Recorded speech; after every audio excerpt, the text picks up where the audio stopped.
Greetings and salutations, and welcome to this episode of the Playwright Spotlight. My name is James Eldon. At Playwright Spotlight, we bring on a new playwright each and every episode to talk about the tools of the trade and the craft behind playwriting. My guest today is an actor, director, producer, and playwright.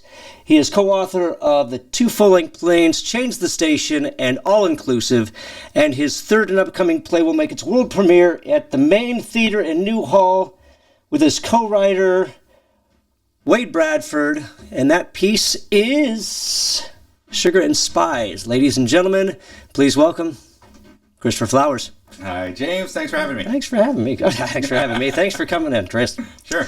So, we probably could have had Wade in here as well, because you co-write. You work as a writing team. Talk about that process, because I'm sure it's not. There's some benefits, and I'm sure there's some. Yeah. Well, I will say that Wade is he's an established playwright himself. He has written dozens and dozens of children's theater programs.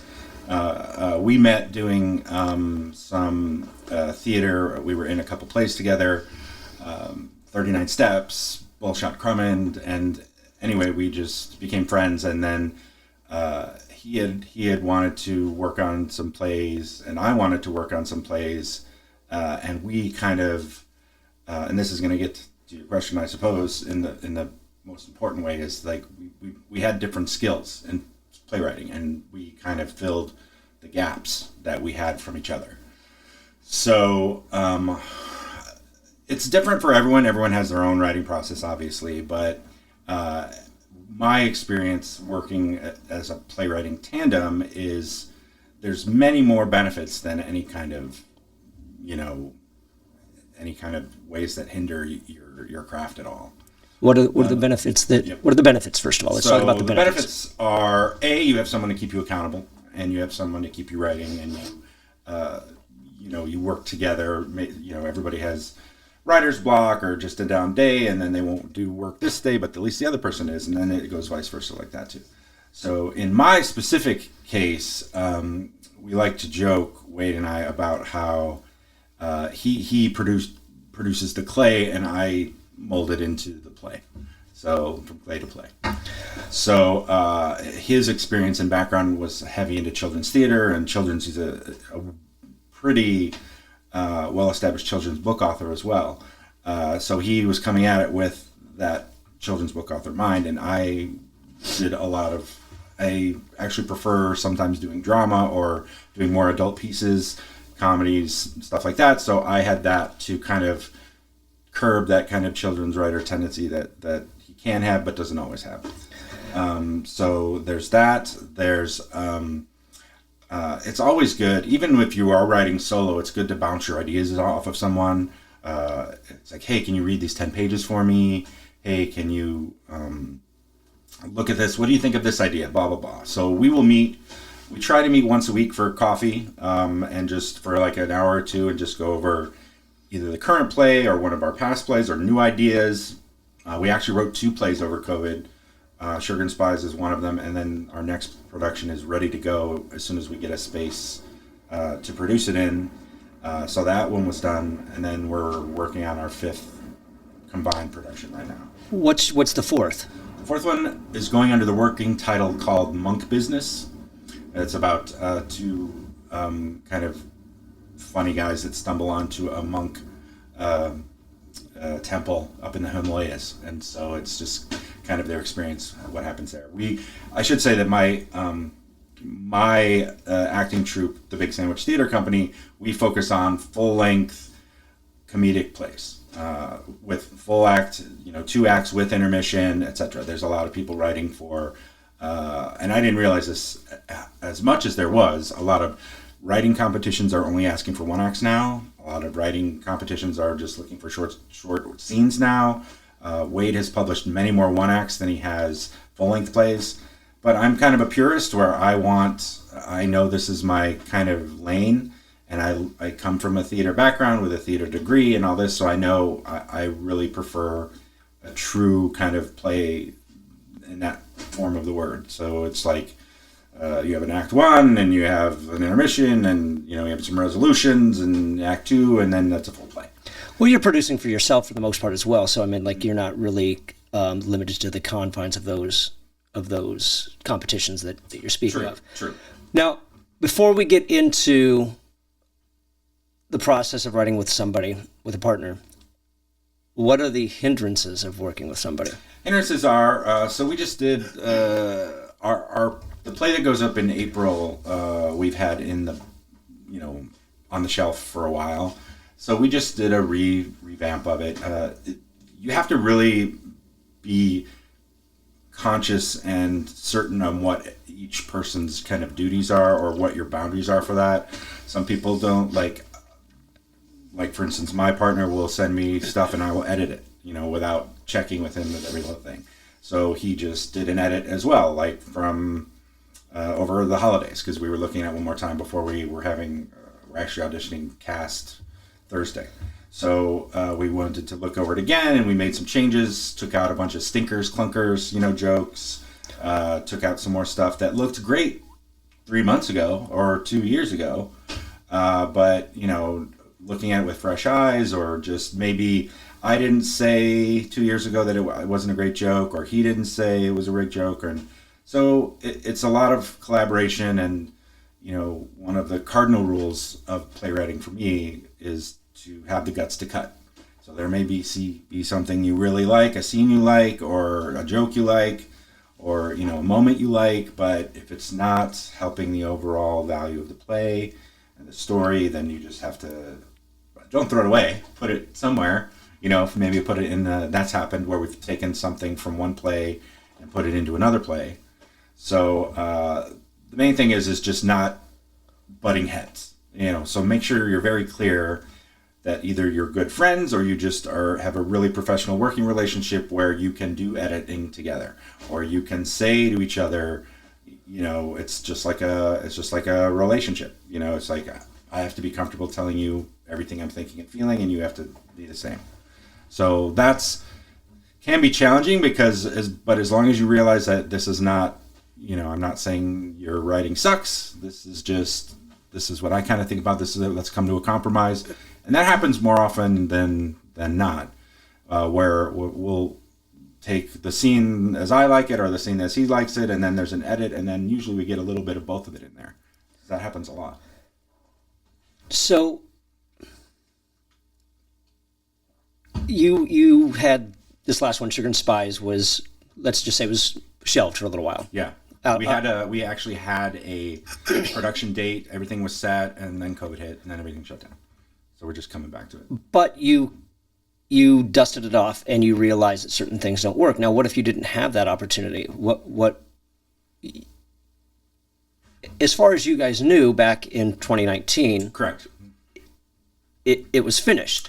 Right. But now you've decided it's not. Now, what happens had you staged it in 2019 and it would have been fine. It's more about us, as people, we continually change every month, every year, so, we experience different things. We take in different ideas, our thoughts on certain things may change. So it's really about that. Like, it would have gone up fine.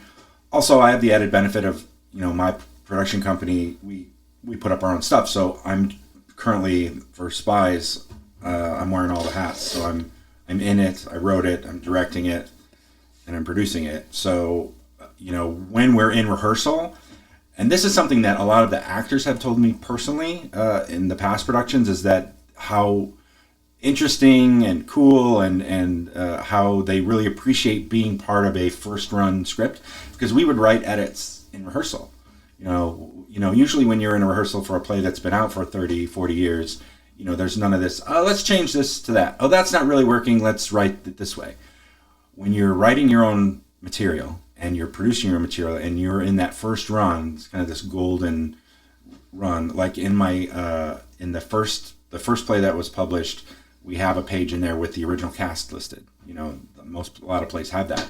Those moments are just amazing, and so when we're able to do that, by the time we open, it's gone through not only a visual edit, just with us, but it's gone through a rehearsal edit which doesn't happen for plays that you have not written. So, and I will say there's often a lot of, I come from a audio description background, so it's very important for me that it sounds like people talk. It sounds like, the mouth sound has to be good for words. So I get to hear, you get to hear it in rehearsal, and you get to hear it, and I'm like, this would sound better. It's not even necessarily sometimes about this is a better way to say it. If it's like, oh, they may mistake those words for this, or this doesn't roll off the tongue really well. This is causing the actor, like an actor will probably not say, hey, I'm having a hard time saying this with Shakespeare or Shaw or somebody. You know what I mean? They would just do it. But if I'm noticing this, I can say, hey, why don't we change this line this way, or let's reverse, the structure of the sentence, or something like that. You're able to do that, and that's, it's dependent on the cast, obviously, but that makes the editing, when you're actually ready to finish it and send it off for publication, then it makes you're much more comfortable with it's where it's supposed to be. How do you keep yourself in check when you're wearing so many hats for somebody who should be concentrating on your own performance or your writing, but you're also... There's a lot in that question. Because usually it's like, how do you act when you're also the director, or how do you direct when you're also the writer? This is all of those hats. Fortunately, it's a part of the reason we developed an acting troupe is we don't hold auditions usually. We work with the same troupe of actors in the kind of the Monty Python, Carol Burnett, style, just using the same actors. We actually sometimes write parts with the actor in mind already. That helps. So it cuts down a lot of the work when you know what the actor can do already. So when I'm acting in a piece that I've written, I have a little more confidence in the cast members around me. If this was a piece that, like, I'll only direct and act in a show that I've written, if that makes sense. Like, if I was directing a show that I had not written, most likely I would not be acting in it as well, because you're just not as familiar with the material. If you've written every word and you have all the idea and you have all the subtext of every scene and every character, then the directing part is a little easier. You just got to make sure that people understand kind of what they're doing, and you have to trust in your actors and you trust in your cast. And fortunately, I'm just talking back in a circle now, but when you have a troupe that you've put together, this third play will have, and most of my plays it's a very small kind of category. It's the 6 to 9 person full length comedy, So when I'm using 4 of the same 6 actors in every show, it makes it a little easier because they understand you. It's like almost like a sports team, like they, understanding the coach. Like, oh, I know what the coach is going to say. I've been working with this coach for a long time, and I know what he's going to say. I know he's going to want this here, and I'm going to know what he's looking for. So now the production hat, I'm doing a lot more producing this time around than usual. Fortunately, the city is,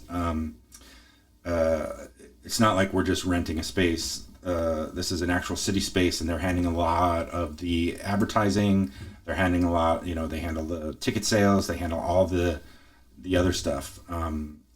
That is what I consider the hard part, the real trying to get people to the show kind of bit. So the city's actually taking care of a lot of that. So acting, directing, writing, I also have, that's another benefit of having a co-writer and co-actor. Like, my writing partner's also in the show. He's there to keep me in check as well. Like, and it helps to be a nice guy. As Will Wheaton always says, don't be a D, I-C-K. So, as long as you are, have the correct composure and you understand where they're coming from. So the benefit of me being a working SAG actor for many years as well is, you've been in their shoes. You've been in a lot of plays. You've been in a lot of plays, literally. So what they are experiencing. So I think a lot of the problems, if there are problems that come from someone trying to wear too many hats, is they've never worn that other hat before. Do you know what I mean? So if someone came in to direct who's never directed before, but they were acting, that's difficult. Or if someone's the vice versa, if someone's coming into as a writer and they're acting in the show, but it's a different director, and you just have to be nice, be mellow, don't go crazy. Do you recommend that for first time directors? Like, oh, I've got a play, I'm going to write it, so I've never directed anything, but it's my work, so I'm going to go ahead and do it. Well, there's always going to be a first time, right? So whether it's I was able to direct like short scenes and things before I directed my own stuff, so I would only recommend this to a playwright acting in their own or directing their own. Acting especially is if they know they can you kind of have to let it have its own wings, its own boat. So you can't, it's kind of like helicopter parenting, I guess, with a play. Like, so yes, you are the writer, but that doesn't necessarily mean you are in control. Yes, you're the director. That doesn't mean the actors don't get a say. That doesn't mean the writer doesn't get a say, So when you're wearing multiple hats, you just have to be conscious and aware of everyone and put yourself in their shoes. I kind of went around your question there, but I think I would probably not recommend as a first-time director writing your own stuff or directing your own material. However, I would recommend it if you've done you don't even have to have directed that many things. You just have to kind of have been in the position before, if that makes sense. If you've directed before, then I think you're okay to direct your own work. Sure. So going back and working with a co-author or co-playwright, what's the process? You come to the table, You've got an idea. I'll fill you in on our secret world of how we do it. This is our secret. Please do. The secret formula. For everyone. So we meet and we brainstorm ideas. Usually so when we were brainstorming, I have some great ideas for the fifth play. But we sat, and even if you have a great idea and you're like, that's it, that's the one, we still, let's come up with 3 or 4 more ideas. You know what I mean? So we usually come up with about 5 ideas for a play. And then we will try to talk about how it starts, how it ends, and what's going to be in the middle, and if it's going to be funny. That's beside the point, but that's just for us. Have you guys done anything serious, or you guys do strictly comedy? Yes. Yes. So then we'll write an outline. We actually did this once with so one of the play ideas we had. Because when you come up with these ideas, you realize how many play ideas have already been used or taken, or either I'll say, "Oh yeah, I saw it in that movie," or he'll say, "Oh yeah, I saw that play 30 years ago." You know what I mean? And that stuff comes up. But so for instance, we had before Sugar and Spies was done. This was after our second play. We were outlining. We came up with some ideas for some plays. We do that, and then you make an outline of it. So break it down into 20 scenes, just a sentence on each scene, 20, 30, 40, whatever. And this idea was a play about a ghost in a family who ends up thinking there's a family reunion, and she thinks one of the family members killed her, so she kills off each one. Then they become a ghost, and she finds out, oh, that wasn't the one that killed her. And then she ends up killing everyone in the family. And then it turns out it was an accident, and she didn't have to kill any of them. So, but as we did it became a little too morbid, but you had all the funny idea, she gets electrocuted, he gets, and falls down the stairs on, marbles, all that stuff. So, but it just turned, once you get to that point, that's when you realize this is going to work or it's going to not. And it may work for someone else, but it wasn't going to work for us. It was just too dark, or it was just not coming together. Our first play, Change the Station, this is the first one we got published. We were doing this. This is how we started. We had 4 or 5 ideas, but I think I pushed. We also had a separate producer, our friend Randy Aronson, who was basically producing this play. So he was the producer, and we were sitting around. I remember we were sitting around in the room talking about it, and I said, "This is the one. I can see it on stage."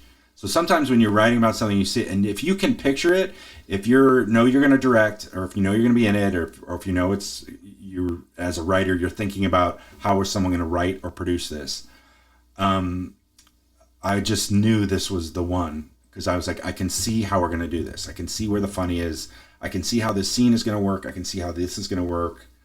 That was and I really did push for that idea. But unless we had done those outlines, you wouldn't have it on paper, or you wouldn't have it like worded out in a way where you would or wouldn't know it, if it could work. Like a lot of people are like, hey, I got this idea for a play, why don't you write it? And if it's two sentences, that's kind of what you do as a playwright, but you're talking to yourself. Like, hey, I got this idea for a play, let's write it. Well, before I spend, 3 months writing a play, let's just make an outline, see if the beats are there, see if, the jokes are there, see if it's, feasible. Like I went and saw the play that goes wrong at the Ahmanson, and I left there going, I would never write that play. It would be impossible for me to envision how to do all the collapsing things and stuff. So there's plays like that where people will write it if they have the budget, if they can see it. The writer saw that play and said, I can see how this will work on stage. That would never come from my brain. Our plays are a lot like that one, but with the silly and the funny. But I was like, I could never do that. So once you have your beats, your 20 scenes, do all those scenes stay? And then once you have them, how do you account for 6 to 9 characters, and how do you write for each one of those? We like to include, for lack of a better word, a lot of Benny Hill comedy in it. So there's a lot of kind of sexual connotation, because I think kissing on stage is funny, and I just always put kissing in my place. Because I just went and saw a play that was not great, but there was a scene where the two people had an awkward kiss on stage, and I laughed because that's funny to me, because it was a moment, and it's an awkward moment. It has that feeling for the audience where you're not really supposed to be watching people kiss, but you're kissing, and that's funny. You know what I mean? I don't know what it is, but I'm sorry. So your question was, how do I? Once you have oh yes, how do I have what stays? So, well, then at that point, you just have to write it. And the reason I got into the relationships is I write, when I get to the characters, I'm like, well, who needs to be in this play? So we have this outline. So then you go through and you say, okay, I need to have a cook. I need to have a, butler. I need to have a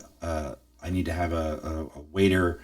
And then he has to have a love interest. He has to have a love interest. She does not have to have a love interest. So you just start thinking about those scenes and who needs to be in them. And then if you find yourself, it's just what I do is I like to limit to that many people, because I don't like big casts. I don't like working in big casts as much as I used to. Like, I did a play a while ago. I did A Christmas Story a while ago, and I was the narrator, and there was like 30 kids on top of all the actors, and there was just so much going on. It was a really difficult play it was the hardest play I've ever done. So I like to just look at who I need bare minimum for a play. Like, can this role cover what's needed in this scene instead of this guy? I can change that from 2 actors to 1. I don't like to go below 6, but although we were talking about trying to do a 4-person play, but unfortunately, the true, when you're talking about producing as much as playwriting, you want people to come to the play. And the more people that you, unfortunately, in our business or in that business, the more people in the play means the more people that come to the play. So, if you have a one-man show or if you have a 2-person show, there's only so many grandmas and uncles and aunts and cousins that can come see the show, or interested parties, friends, usually, unless you're a big-name talent. So that's how I determine how many people should be in the play. if I get to a point where I'm looking at a scene, I was like, I gotta have a chauffeur in this, so I gotta add another play. And then you're like, how can the chauffeur be in these other scenes? And then you start seeing, eventually for me, the idea is to start seeing the cross sections of scenes. Like, what is the relationship between the cook and the butler? What is the relationship between the maid and the chauffeur? And you try to find out where those kind of, romantic relationships are, and where the hatreds are. And then you start getting into subtext. And then that, at this point, the play starts to take on a life of its own, where it just kind of starts writing itself, or it'll take you in a direction. You're like, nope, cut it, like a rose bush. You just, stop that right there. Let's go this direction. So, and then at that point, trying to get through the end of that is, once you have that, then you start writing the scenes. And this is where we'll get back into kind of the co-writing partners. Like, I'll say, you write scenes 1 through 6, I'll write scenes 6 through 10, and then let's meet back. And then when we get to the end of the act, we'll give it an edit, and then you move on to act 2. What if those scenes don't converge on one another? They just, like, you guys are totally That's different. where the editing, well, we'll sit and we'll talk about it. I'll edit, he'll edit my stuff, I'll edit these stuff. The hardest part is keeping the continuity. Like, when you edit separately, things get lost. Oh, this comes back in this scene. You can't cut that. So you just have to it's a real kind of fine-tooth comb process working the way we do. Like, I mean, eventually you'll find it in rehearsal or in the final read-through or whatever. But you just have to be careful to, before I start cutting stuff, I look, does that affect anything downstream? Like we talk it in terms of stream. This shows up earlier upstream, which is an earlier scene, for instance. Or this is going to come back downstream in scene 17, so we can't cut that. So let's change it if it's a problem. So you just always have to consider the linear aspect of the play. You always have to consider, is this going to make sense later? Is it not? Are you going to be like, oh, I thought that guy died last act? You can't have any of that stuff floating around. Do you guys write linearly? We pretty much do, yes. Because we'll definitely write the first act first. And we usually have a read-through of the first act before the second act is even written. So with just the company members. So that will help us with whatever changes we need to edit for Act 1. And it will also help us kind of see what has to happen. We already kind of know what has to happen in Act 2, but how you get there is really based on, what ideas you have after that first reading for us. But I really always recommend that. I saw your eyes go up, but I was like, I always recommend having a read through of Act 1 before you even start on Act 2. So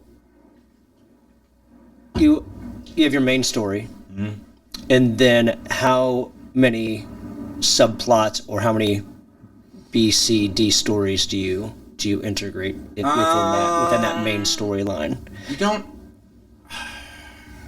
That's a difficult question because we don't always think of it that way. We think of how do we get from A to B, and inside that A to B is where all those connections kind of happen. We don't think, hey, how do we get from A to B and A to C and A to D? It's always about getting from the start of the play to the end of the play. But we also have this intermission. Like I said, we only do full-length plays. So when we have the intermission, we go, how are we gonna leave in a big moment at the end of the intermission? So you have to think of those big moments, and then you kind of write. A lot of times, even though we write linear, we do write backwards. So I'm like, this is a big climactic end of Act 1. Okay, and this is a great beginning of the play. Like, we like that too. Like, have a great first scene or great whatever. So we'll write those, the end and the end of the act and the start of the act, and then expand backwards into that to make things, for this to happen, then these need to connect and this needs to connect. So the puzzle will take form. It's just, you just have to go through the process. When do you know that you're done? When the play's over, when the run's over, I guess. That's the benefit of, I guess we'll just talk about post to answer that question, I have to talk about post-show. So so the goal of Big Sandwich 2 is to produce these plays, because there's kind of this unwritten, I don't know, myth or thing that a play has a better shot of being published if it's been produced, right? So the goal is to have these plays produced or published. So it went correctly for the first play. The second play is out for publication, and then this third play hopefully will follow the same route as the first one. Unfortunately, the second one got lost in the COVID. That one was produced in November of 19, which was about a month before COVID hit. So a lot of the publishing companies kind of shut down when all the theaters shut down, because you're not making money, or you're not, producing anywhere. So after the play is done and we wrap and we strike and all that stuff, then we go back and do another edit of the play, which we put in all the edits that we changed during the run.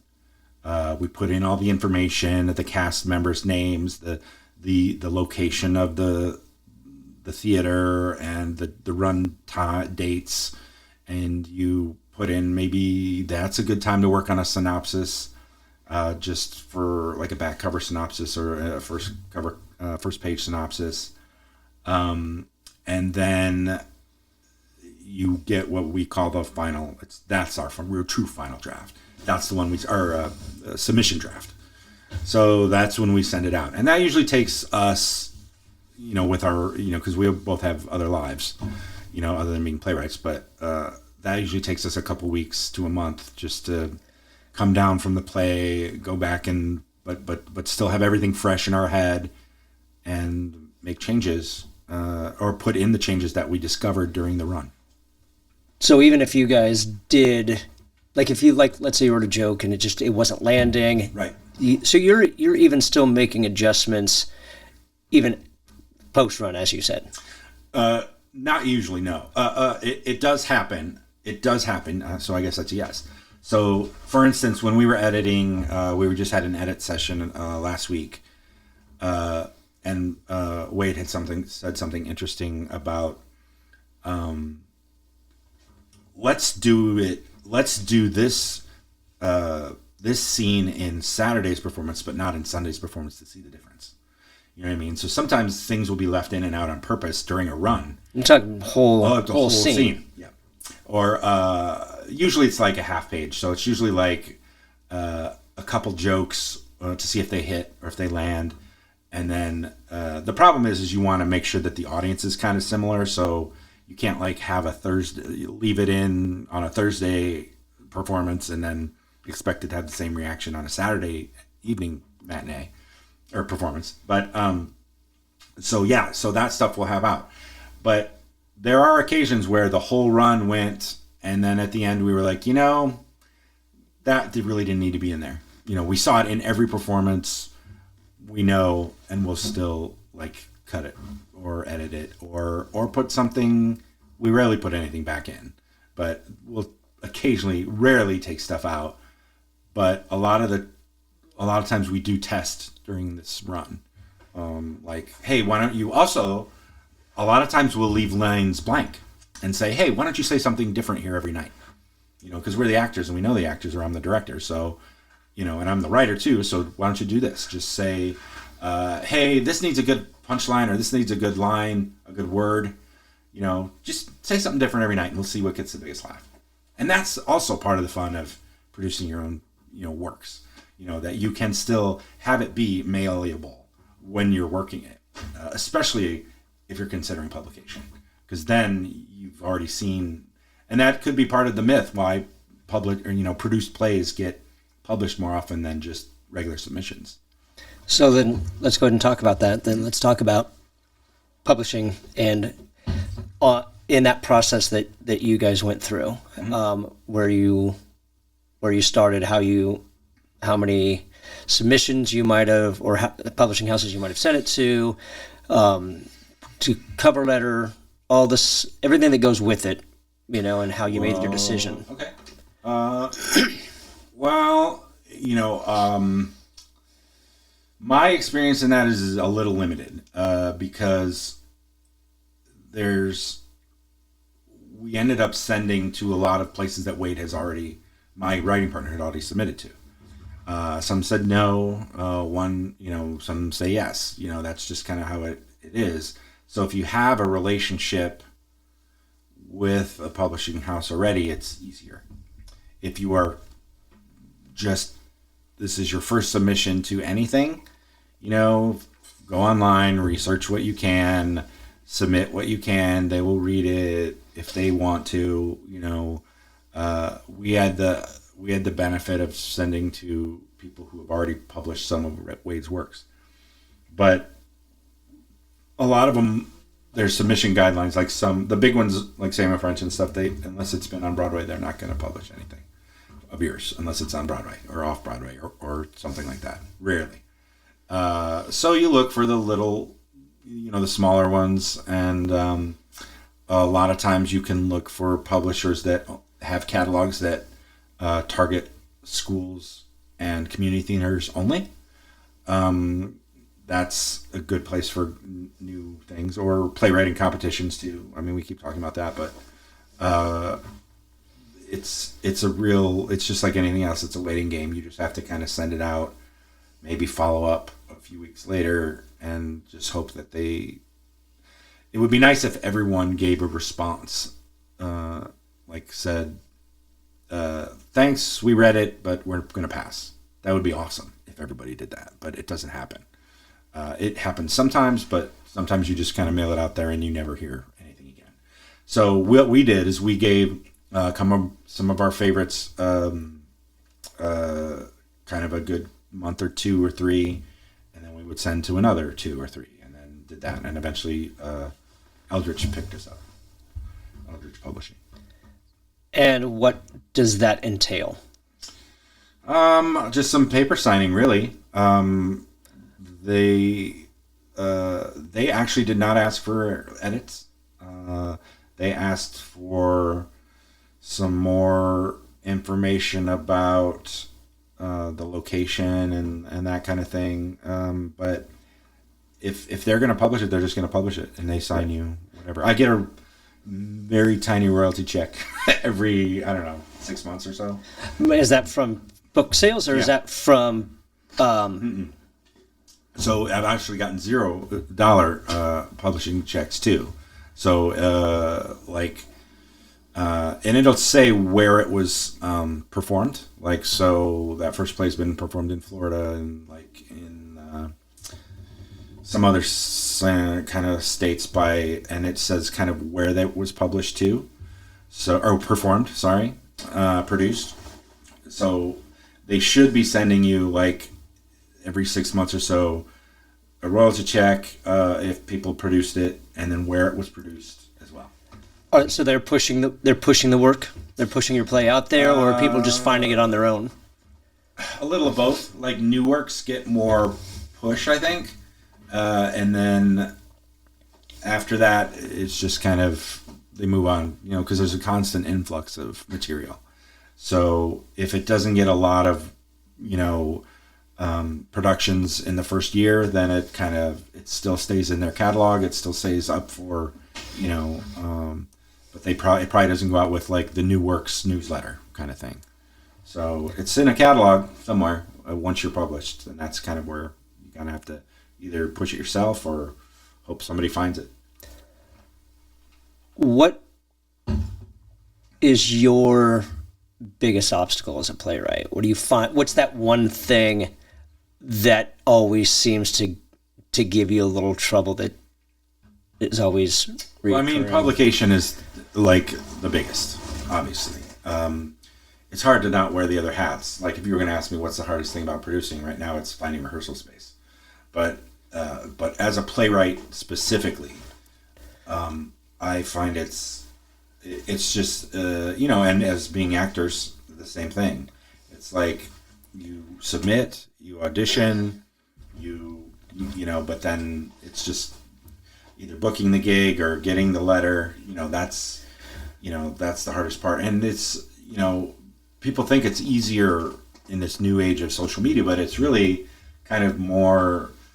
I'm finding it much more difficult because everyone in there, is doing the same thing, and it's really diluting the stuff. There was a good article. I read the Jim Butcher books, the Dresden Files, and this is an author kind of story, but it's true for playwrights as well. So he had been submitting his works for a long time and not getting any response. This is as the story goes. And then he went to a writers' convention and met some of these publishers, and then went to lunch with them just as on an accident, kind of. They're like, "Why don't you just come to lunch?" So they went to lunch. They had lunch. They had a good time. So why don't you send me your stuff? And Mr. Butcher was like, I have been sending your stuff. I've sent it to you 3 times. He's like, "Well, I didn't know you then. Send it now." And it got published, and that's how he got those kind of meet and greets are in the social media realm don't happen anymore. So writing conventions, we're publishing conventions, that face-to-face stuff I don't think will ever be, people can Zoom all they want, but I don't think it's going to be the same, especially now that people have been forced into doing a lot more social distancing. I think that the true connections are made in person. Sure, absolutely. Now I want to go back to that question though, because I get in that estimate, but really when I go off on tangents. No, it was a good tangent because it is a legitimate obstacle. But I mean, as far as writing goes, is it character? Is it plot? Is it okay? What is it? Are there any specific to writing? I think that it's hard not to think of it as your baby. All right, I think that's a big red flag to put on any writer. It's like you got to remember that it's malleable. Like I said, it's clay, and this is why we talk about the clay to the play. So, like if you have a co-author and he's giving you good clay, it's like, this is good. These are great ideas. These are great scene ideas. These are great characters. It has to be able to be molded into a play form. And sometimes things don't work on stage. Sometimes relationships it has to be believable. People can suspend their disbelief as much as they want, or break the fourth wall as much as they want. But if it gets to be unbelievable or not entertaining or not enjoying for whatever reason, that is the biggest obstacle to me, is turning good ideas into something that will work on stage. I happen to be really good at that, better than my writing partner, but I'm not as good as he is of coming up with the clay. So our second play, All Inclusive, here's a great example. I fought tooth and nail. There's a scene where there is a live giant crab in the play. And we were writing it. I said, there's no... And the guy is in the play, and he's getting massage, and the masseuse leaves, and the crab crumbs up and starts massaging him. And I'm like, and then it's big funny. But I'm like, there is no way he's in a chair in the center of the stage. There's no puppeteer. There's no table. There's no way to hide it. We're not doing wire work. There's no way this is going to work. And I fought, and I fought, and I fought. But luckily, this was a case of my co-writer saying, I can see it working. It's going to work. Let's leave it in. And we left it in, and it was one of the biggest jokes of the play. Like, what happened was the actor manipulated the crab himself. We turned this chair, and this gets into a lot of stuff that's not playwriting, but he just positioned himself sideways, and the crab came up, and the gasp in the audience and the laughter was great, and I was just totally wrong. I was totally wrong, but if you can see it, it'll work. In your head, if you think it's gonna work, it'll work. But we have a lot of those moments, my co-writer and I, where we're like, he'll come up with something like that, like something that I am much more reserved as a writer. I like, I came up with more realism, more Stanislavski based, more anything, just that, but he's coming from it as a writer of children's fantasy and fiction, that where the crazy ideas, when you get those crazy ideas that can work, that's where I think our plays are successful. Would that have been a moment where, if it didn't work out, you would have said, okay, we tried it, it didn't work, we're cutting it tomorrow. Right. Or we would have cut it out of, I think I don't know, it probably would have made at least one performance. But I think that's a moment where afterwards, here's an example. So in the current play, Sugar and Spies, that's coming up, we have, it's about, a scientist in love, kind of. That's a quick version of it. But anyway, he has an invisible ray. It's one of his gadgets, right? It's about spies who work for a love agency, and they're trying to help him, very much like the movie Hitch. It's like you're kind of trying to help him get the girl. But they're like James Bondy kind of spies. So he has an invisible ray, invisible gun, and that invisible gun, there's a scene where somebody goes invisible, right? And so we're like, what are we gonna do? It's gonna black out. There's gonna be a blackout, and then we're gonna pretend like he's there and he's invisible. How's this gonna work? But we kept it in because it was funny, and I could see how we could kind of make it work, at least to the point where we would try and stage it once we're cast and all that stuff. But when we had the edit last week, this is one that I think that my co-writer was kind of hung up on. And he's like, I don't know if we're going to do that. It's kind of like the crab all over again. And I was like, well, I think we can do it. I know we can do this. We'll have a quick black, and we'll stage it where he's behind something, blah, blah, blah. And then one of us mentioned, well, what if it was not, how would we get it to work if that doesn't work? It's like, well, I guess it would still work if he was blinded. So I think, this hasn't actually made the change yet, but I think we're going to change it to a blinding ray. Because then nobody has to magically vanish, disappear off stage in the middle of a little black box theater. So I think that was a case that's been in, unfortunately we had like a 2-year break because of COVID, but that's been in the script for years. And then just a moment of saying, how are we going to get this to work on stage? Because, this gets back to what I was saying before about putting yourself in other people's shoes as a playwright. As a playwright, you have to think about the actors. How are they going to do that? How is the director going to make this work? How are the tech people going to make this work? Sound guy, lighting guy, set designer. How are they going to make that work? Because you can't just write, a meteor falls out of the sky and destroys everything. How is that going to work on stage? Sure, and I can see that, but at the same time, do you think that you create more burdens than that are necessary? Because at the same time, once that's written, you don't have to worry about it anymore. It's out of your hands. But I think that's the responsibility of the author, is to think about that, is what I'm saying. Yes, once you write it and you're done, hopefully you didn't give the actors or the, there's a chance that won't get produced. But I think that's a big responsibility of the actors, to kind of put yourself in their shoes, kind of say, are they going to be able to do that, or how would they do that? Are they going to use technology in this way or that way? I think that's our responsibility as playwrights, to not, be kind of some corporate giant says, I don't care how you do it, just get it done. You know what I mean?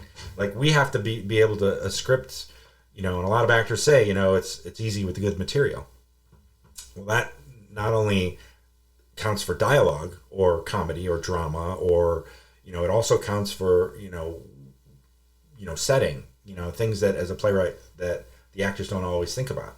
It's like you have your setting. Like, well, if you're underwater or if you're on the moon, how is that going to work? Like if you wrote a scene saying they're on the moon and they have different gravity. Okay. So how are they going to do that? Are they going to walk slower? Are they going to, put them on wires and make them bounce? I think that as long as we're considering what the end product is going to look like, and it's important to see it, like I keep saying, for me anyway, this is just my opinion, most of this. I think that's kind of important for us. Because I've just been in like workshops that I've held for student playwrights and whatnot. Mm-hmm. Sometimes they've overlayered so much stuff, and they've added so much additional detail or unnecessary towards like, stop, you're overburdening yourself. Yeah. let them figure it out when it gets produced or when it gets staged, and more often than not. I think that's true. I have run across like either executive directors of theaters or directors who are very adamant about not changing anything in the script once you get it, either for fear of I'm one litigation or something. You are one of those people. I just don't think it's something I'm not one of those people. Well, I mean, it's with your work. I wouldn't, with your own work, it's one thing, Right. but I just don't think it's my place to go through and start making changes to somebody's script, Right. especially without permission by any means. Correct.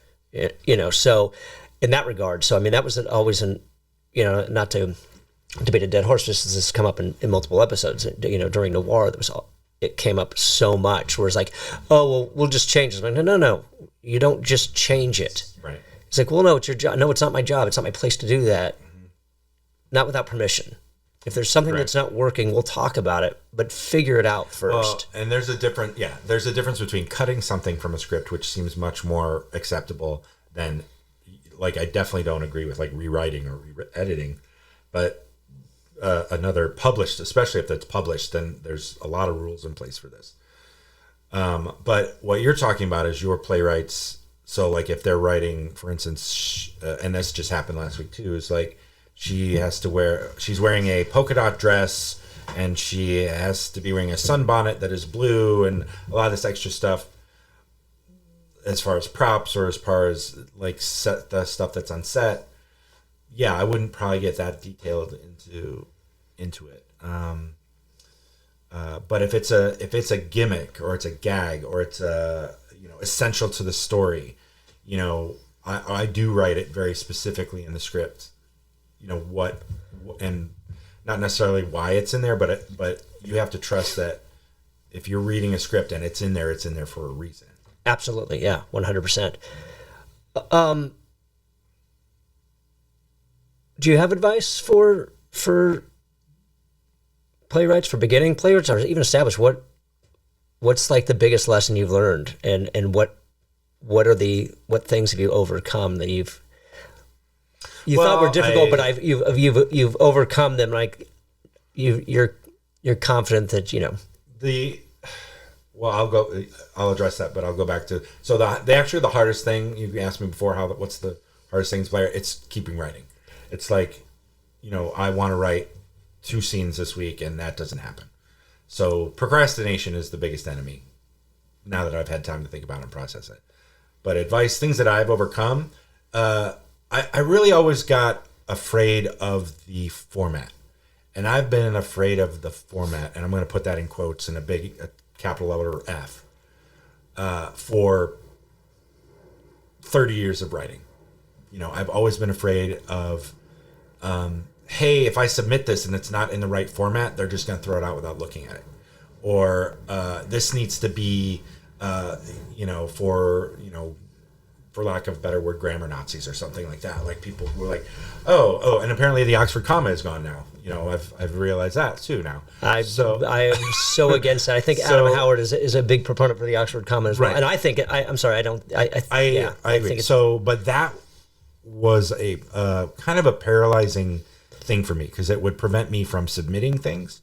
It would prevent me from finishing things. It would prevent me from showing to anyone who really mattered. Because, it's why people buy Final Draft, like the software, or, I use Scrivener as my playwriting tool because it has the playwright format, template in there. And for some reason, for a long time, I was worried about that, which is stupid. Yes, this is very stupid. Because I've learned, you learn that people handwrite stuff and submit it. You know what I mean? Or they'll, write it just in a Word document and submit it. And it's kind of hit or miss on what kind of publisher you get. Like, A, that's a sign of that you're not experienced. But B, if it's is it going to sell books? Is it going to sell stories? Is it going to be, produced? This is another lesson I learned because I'm trying to write fiction as well as plays, but plays I'm just better at, or I just find it's easier for me. But I always, think about when I submit this, what does it have to look like? What what do the margins have to be? It's like you worry about that stuff for no reason. And when I was watching I was reading an article or it was a podcast, I don't know, but it was something a couple years ago where they said all that the publishers care about is will it sell. If it's a great idea, they can go and edit it. They can edit it. They can put it in the right format, etc. So I still want it to be right, but I still am not as afraid to submit something if I think it might be wrong. I think that's my biggest worry. Because as writers, we just write in notebooks in coffee shops, and we type just in a note file. Like I write certain things on just a note thing on my iPad, sometimes. So I wouldn't get so paralyzed with fear, and this may have just been my personal issue, but worrying about what it's going to look like when you submit it. Well, that's one thing that I've never understood, because and I'll eventually reach out to Dramatist or well, it's not Sam French anymore. What is it? Concord right. Publishing or something like that. But I want to I've got a beef with them as it is, because the format that you're asked to submit in is not the format that it's printed in, which is really frustrating, because a lot of students or beginning playwrights might grab a copy of some Sam French book, look at it, think that that's the format they should be writing in, and submit it that way, but yet it's not. It's kind of even closer in a way to a movie script in a way, which I still don't. Why? What's the difference? I don't know. I don't know, and I think that's especially, and this a lot of this. Again, I have to credit my friend Wade with this again too, is because I don't understand how he submits for picture books. Like he has some a lot of published picture books. I'm like, you don't have the art. What do you submit as a script? And you just submit. Like I said, if it's a good idea and it's if you can explain it or communicate it in a correct way and at least have it typed, there's a chance that they'll get back to you.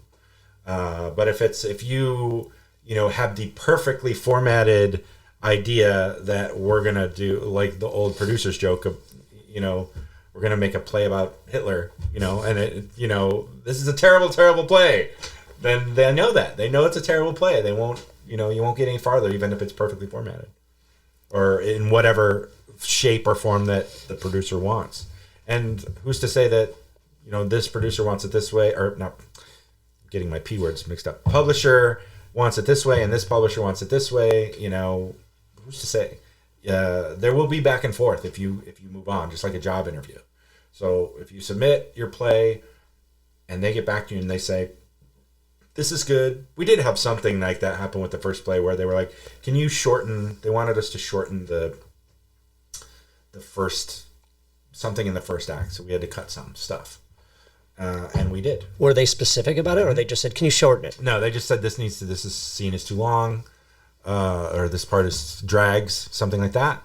But that was the only real edit they had. But they'll let you know. And sometimes it's a test. It's like if they want to work with you later on. If you're like, no, I'm not cutting my work, or I'm not willing to compromise on anything, that's the quickest way to not ever work, get published again. But you treat it like a job interview. It's back and forth until the thing is done and the papers are signed. What has been your most rewarding experience as a playwright? Oh, seeing your work published is by far and away. And not just that, producing it yourself. Like, it is a ton of work, as you know. Just, but for people who are not going to wear all the hats, if you're just a playwright and you just want to, submit it and then they're going to put it on and they put it on in the next state over, go and see it. You got to go see your work being produced. So, published as well. Like, the difference between calling yourself a playwright and a published playwright is huge. So if you can say I have a published play, then that is probably on the par pretty equally of seeing it produced.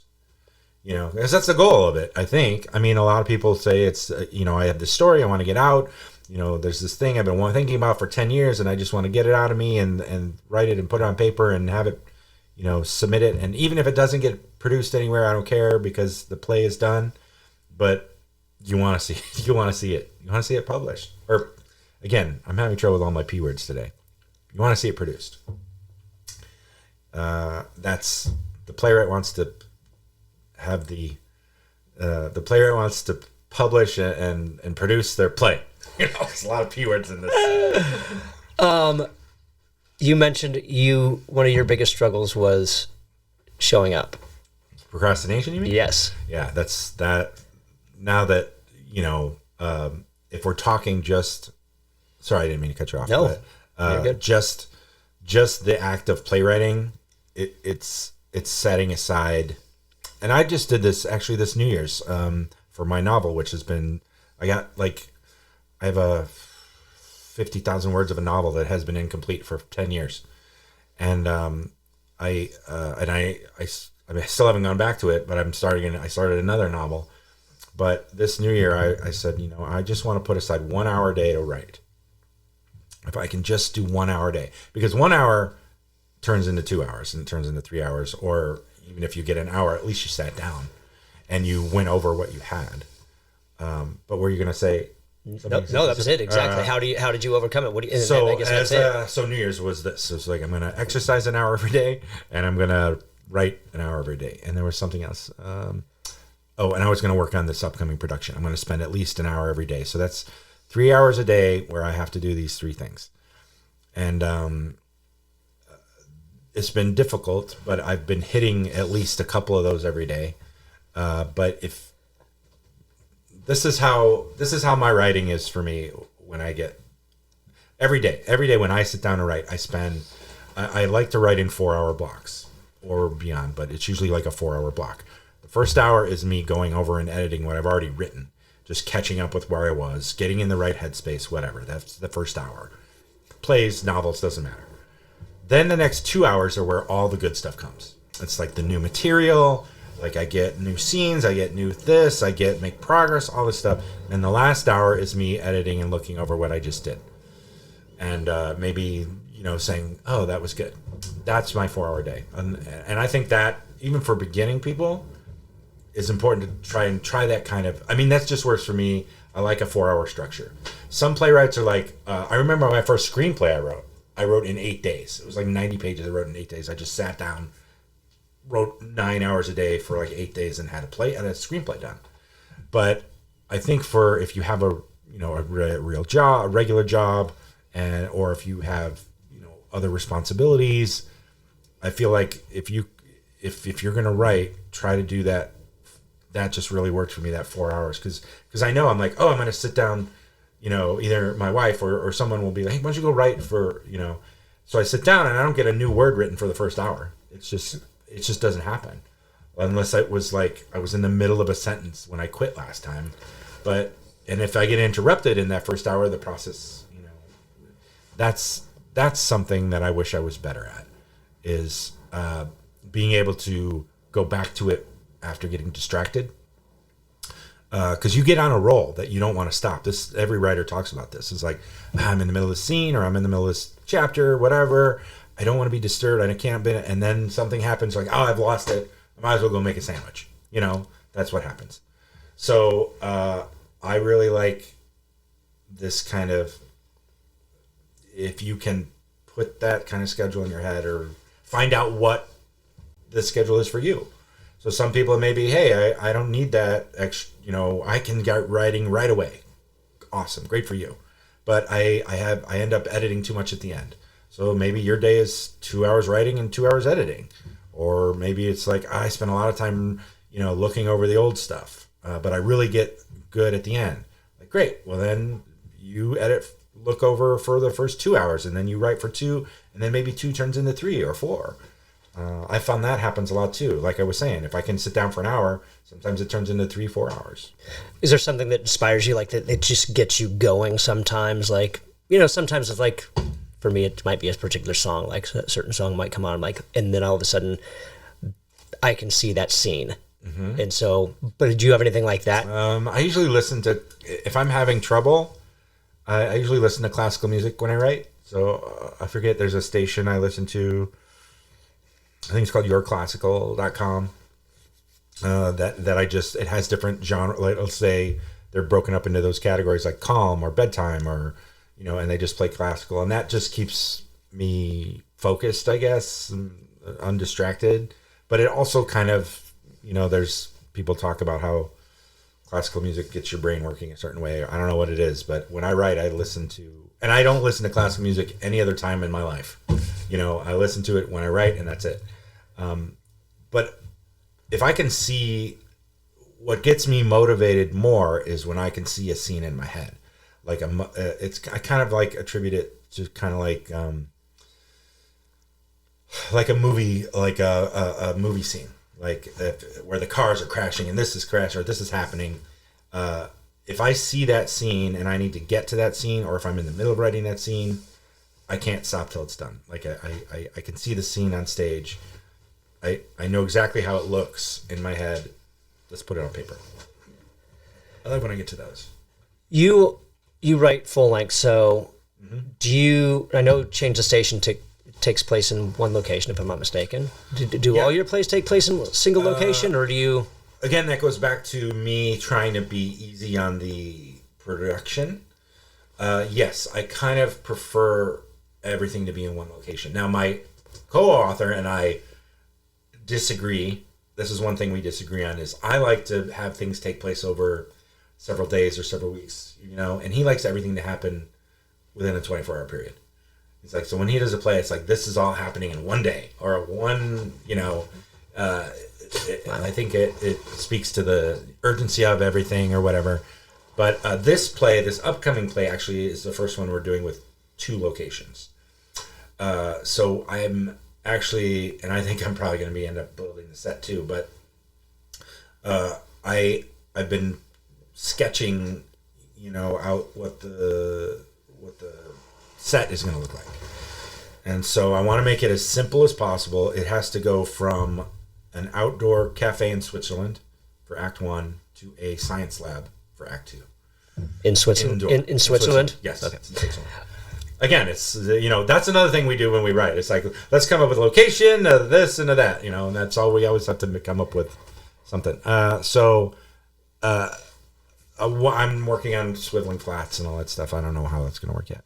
So, but you touched on something, and because I would kind of agree with you in the ilk that more time taking place over the story than 24-hour. I mean, can a character really have an arc and make it in 24 hours? I don't know. I'll ask him that.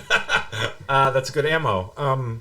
But I think it's more about the visual and the moment, and I don't know. It's because our plays are kind of, like you said, they're big, fast, and bigger, faster, funnier, kind of plays. But and I won't say he's like most. Let's see, the first play took place over a few weeks or a couple months, isn't it? A week or like 2 weeks or something. The second play took place over like a weekend, like 3 or 4 days, and this play takes place over. This one actually I've broken into. I also like to add epilogues and prologues to my plays. This is another thing that we sometimes disagree on, but I love the wrap up. That's my favorite part of any play. It's like, I hate when plays just end and you're like, well, what happened to them? Where did they go? It's just like blackout, and you're like, but where are they 3 months from now? You know what I mean? So we always add kind of a comic wrap up epilogue to our plays, or we try to. This one may or may not get one. So this one's broken into like the prologue takes place 3 months before, then Act 1 takes place in the present, and then Act 2 takes place 3 months later, and the epilogue takes place 3 months after that. So it's a year. Probably, and that's a good point. It does help with the character arc and help them developing or having their realizations or whatever, thinking about that. A lot of that I do leave up to the actors too, like to have their own kind of character development. I just say you have to get from A to B, and how we're going to get there is going to be up to you. You mentioned having working with somebody who gives good clay. Mm-hmm. So what happens? What are your suggestions for playwrights? It sounded dirty. Okay, go ahead. What are your suggestions for playwrights who don't have that person, who are flying solo? Well, fortunately, most playwrights, if you're even considering writing a play, have some clay to start with. But What makes good clay? The benefit of good clay is, here are some let me put it this way. Here are some benefits that I have found from getting clay from someone else. They're ideas that I would not have thought of. They are perspective that I would not have thought of. Because a lot of times there's a danger to, you kind of hear this about like book authors or sometimes even actors, like they're only one note. Okay, so when you're writing a play, it's basically you're writing the same play over. It's got, you're kind of, there's no surprises. You're like, oh, this reads like a so-and-so book, or this reads like a so-and-so play, Neil Simon. So it's like Neil Simon plays are all really similar if you really look at them. So the benefit of getting clay from someone else, or at least bouncing it off, is like, oh, I never would have thought to do that. Or that's a crazy idea. Why would I ever do that? Just try it and see what comes. And even if it's not the original idea, but you'll find other ways to happen, because a good playwright takes, or anyone in the arts, they take in stuff from other places and people to inspire, like you said, what inspires you. Where did you get that inspiration? Oh, it was a painting I saw and blah, blah, blah. Or I used to get inspiration, there was that old Ray Bradbury, you would know this old, that old Ray Bradbury theater show, the opening, and I've been talking about this for like 30 years too, 30, 40 years. Like, We're old. We're old. We're really old. Well, that's good. That's good because we have some experience now. But there was that old Ray Bradbury theater, and the opening to the show on TV, it would show him at his desk, right? At the typewriter. And it would show, and you can still find it online, I'm sure. You can still find the opening. But the camera would pan over his workspace, and it had little bits and like little trophies and little little knickknacks all over the place. And if you looked at it, they were little bits from all his stories and all his things. So usually when I make a writing space for myself, now it's more about getting to Starbucks or wherever. But if I'm at home in my writing space, I like to clutter with things to give me inspiration. It's like, oh, what can I put there? Like if we look around here, it's like, oh, maybe there's a microphone there, because there's just a microphone here. But like you have a crow behind you, and this is up there, and so I always imagine that is a Maltese Falcon. It's a Maltese Falcon. Just for the record. Thank you. But again, like the Bradbury opening, he had that, but like a million things around him, and then it ended with him typing a page and throwing it out. And I've always remembered that, and always tried to realize that if I'm ever short of an idea, just look around what you're at, there, and turn it into something. Writers are creative people. They should never have a lack of clay. You know what I mean? Or an idea. Or, we actually, I had a writing class I just told this story the other day too. I had a writing class in junior college, my first creative writing class, where the teacher made us get a book that was not like a history of writing, or it wasn't like a textbook. We had a textbook, but we also had this book. I forget the name of it, but it was by Crichton. John Crichton? Michael Crichton? Michael Crichton, thank you. The Jurassic Park 2. But it was a book of his short stories. And part of what we did in the creative writing class was, he's like, go through this Michael Crichton book and pick one of the short stories and write your own story based off that. And I was like, wow, not only is this not an official textbook, but we're doing some new, cool, creative ways of finding ideas. And I forget, someday I'm going to remember the name of that book, but it was called Bone. I don't forget what it's called. But I remember having that moment of realization where, like, you can find an idea anywhere, but or just kind of modify something. Everything is a modification of something else. I mean, everybody talks about how every story's been written already, or every play idea has already been had, or whatever, but you can find inspiration or modification of anything anywhere, like this light or this, the Pixar lamp is very similar to this thing. Where did they get that? So I hope that answers your question. Yeah. So where can people find your work? I don't know. Right now, we are primarily working in Santa Clarita. There's a small theater called the Main. That is our current home for our acting troupe, the Big Sandwich Theater Company, which is there's our Facebook page.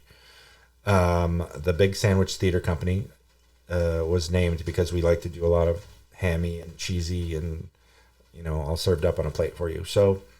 The play Change the Station is our publisher is Eldridge Publishing, ELDRIDGE. I'll throw a link. I'll include a link to that down below.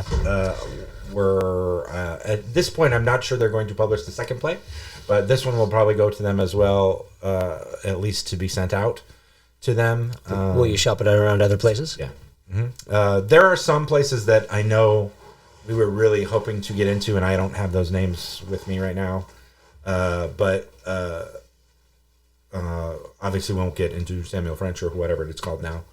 But Concord, I think. It's so blasphemous. The idea, the main goal for me is I want to take these 5 plays. We have one more play to write and produce. I want them to do an anthology. Nice. So once I do that, and I'm not sure how that works. I have not found out if I publish one play with one publishing company and one with another one, if we can even do that. Anyway, my main goal, my target goal is to publish all 5 Big Sandwich plays in the anthology. And then we'll probably, either we'll continue writing plays in that form, or more than likely we'll probably move away from this kind of crazy comedy formula, you know what I mean, and maybe try and write some other plays. But I think we'll write more plays, but we want to just get these and have them referred to as the sandwich plays. Like we're like, hey, what are some good comedies, And that's kind of why we formed this company, was because everyone was like, where are all the good comedies? Well, it's either Noises Off or Neil Simon, where are they all? So we wanted to add our little, I don't know, submission to the pool, I guess you call it. And but I want to submit, I want to have that all 5 plays in one book, and then I'm going to drop it off. I'm going to buy 24 of them. I'm going to drop them off at theaters around LA and say, here's a copy. If you want to do it, great. I'll go back home to Chicago and do the same thing, and then see where that takes us. Nice. I like it. Mm-hmm. Congrats. Keep it up. Yes. Get those sandwiches. Thank you for enjoying this episode of Playwright Spotlight. Be sure to click the like button and subscribe. Leave a comment down below if there's any other questions you'd like us to cover in future episodes of the Playwright Spotlight. And Christopher Flowers, thanks for coming and hanging out in the Playwright Spotlight. Thanks. I enjoyed it. Likewise. It's good seeing you again. Good seeing you too. And for the rest of you guys, until next time, until we meet again, keep writing.